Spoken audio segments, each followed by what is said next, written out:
دور ایک چاند اور بہت سے تارے رہتے تھے۔ چاند اور تاروں میں گہری دوستی تھی۔ وہ ہر رات کائنات میں اپنی روشنی بکھیرتے تھے۔ چاند بہت ہی مہربان اور عقل مند تھا۔ تارے اسے بہت پسند کرتے تھے۔ چاند نے انہیں دنیا اور کائنات کے بارے میں بہت کچھ سکھایا تھا۔ ایک رات تاروں نے دیکھا کہ آسمان میں روشنی بڑھتی جا رہی ہے۔ انہیں ایک ٹھنڈی ہوا محسوس ہوئی اور کچھ عجیب آوازیں سنائی دیں۔ تاروں نے ارد گرد دیکھا اور افق پر روشنی کی ہلکی سی جھلک دیکھی۔ وہ ڈرے اور حیران ہوئے۔ انہوں نے چاند سے پوچھا، یہ کیا ہے اور کیا ہو رہا ہے؟ چاند نے مسکراتے ہوئے کہا، یہ صبح ہے میرے دوستو، یہ ایک نئے دن کا نشان ہے۔ یہ وہ وقت ہے جب سورج طلوع ہوتا ہے اور رات ختم ہوتی ہے۔ یہ وہ وقت ہے جب ہمیں سونا پڑتا ہے اور سورج کو ہمارا چمکنے کا فرض سر انجام دینا پڑتا ہے۔ تارے چاند کی یہ باتیں سن کر حیران اور اداس ہوئے اور بولے، لیکن ہم سونا نہیں چاہتے، ہم آپ کے ساتھ رہ کر ہمیشہ چمکنا چاہتے ہیں۔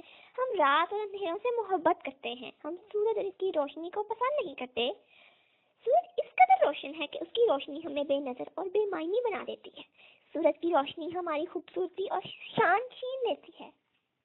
چاند نے کہا، نادان مت بنو میرے دوستو، سورج اور روشنی ہمارے دشمن نہیں ہیں، وہ ہمارے بھائی اور بہن ہیں۔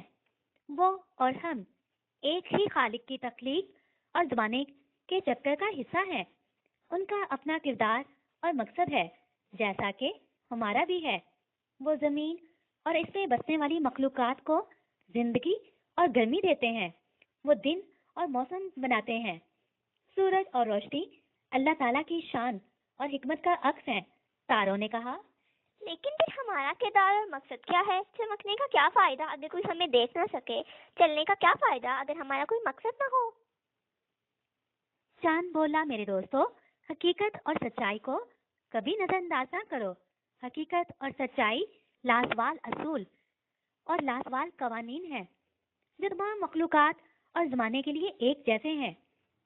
قدرت کا یہ اصول یاد رکھو، جنبش سے ہے زندگی جہاں کی، یہ رس قدیم ہے یہاں کی۔ تاروں کو چاند کی حکمت بھری باتیں اچھی لگیں اور ان کا ڈر اور خوف جاتا رہا۔ ہاں جی میرے چاند اور تاروں، اس کہانی سے ہم نے سیکھا کہ مل کر رہنے اور مل کر چلنے سے ہی زمانے میں کامیابی ملتی ہے، اور اسی میں رب تعالیٰ کی بھی خوشی ہے۔